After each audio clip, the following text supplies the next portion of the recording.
السلام عليكم ورحمة الله. وعليكم السلام ورحمة الله. ها يا أولاد، جاهزين للأسئلة؟ النهاردة كلها أسئلة تاريخية وهتعجبكم جدا. جاهزين. السؤال الأول، نبدأ من ناحية اليمين بحموكش. ما هي اسم أول حضارة بشرية؟ حضارة بلاد الرافدين. السؤال الثاني، كم مرة تم سرقة لوحة الموناليزا؟ تم سرقة اللوحة مرة واحدة فقط. من هو مخترع الهاتف؟ المخترع العظيم ألكسندر جراهام بيل. برافو عليك.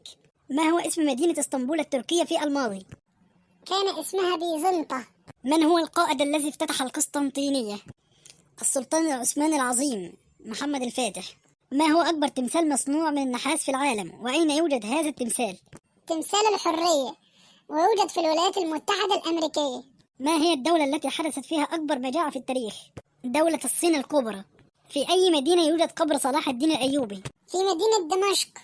السؤال هنا بقى للمتابعين حبايبنا، من هو مؤسس المملكة العربية السعودية؟ اللي يعرف إجابة السؤال يكتب لنا في الكومنتات، وما تنسوش تعملوا سبسكرايب وتفعلوا زر الجرس في القناة عشان يوصلكم كل جديد. أشوفكم على خير الحلقة الجاية إن شاء الله.